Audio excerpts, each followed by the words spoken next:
تو بنیادی چیز یہ کہ آپ جو اسلام کی بنیادی آئیڈیالوجی ہے اس کو جتنی تیزی سے جتنے بہتر انداز سے اسپریڈ آؤٹ کرتے ہیں اس کا جو ہے وہ ایک بہتر جو ہے وہ امپیکٹ آ سکتا ہے. صورتحال جو ہے وہ مختلف ہے. جس طریقے سے اس کو لانچ کیا جاتا ہے ایک پروڈکٹ کو اور اس کے بعد جتنا زبردست ریئیکشن آتا ہے اس کے جو ملٹیپل جو آبجیکٹیوز یہ حاصل کیے جاتے ہیں اس پہ تھوڑی سی روشنی ڈالیے گا.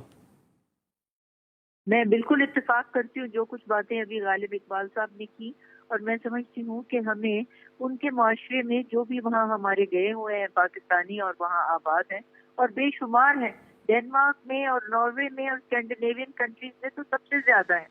ان کو وہاں انٹیگریٹ ہونے کی ضرورت ہے، اور اس کا بہترین طریقہ یہ ہے کہ تعلیم کا جو زیور ہے اس کے ساتھ اپنے آپ کو آراستہ کریں اور ان کے قوانین جو ہیں ان میں شامل ہوں.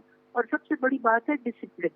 ہم لوگوں میں ڈسپلن کا جو عنصر ہے نا اس کو اگر ہم اپنا لیں تو میں سمجھتی ہوں اس سے آگے کوئی چیز ہی نہیں ہے. اتفاق ہو، یقین ہو اور ڈسپلن ہو، جو ہمیں قائد اعظم نے 3 سلوگنز بتائے تھے. اور یہ صرف پاکستان کے لیے نہیں، تمام مسلم امہ اگر اکٹھے ہو جائیں اس بات پہ اور ہم یہ شو کریں کہ ہم دہشت گرد نہیں ہیں، ہم ان کے معاشرے کا حصہ بننے کے لیے تیار ہیں.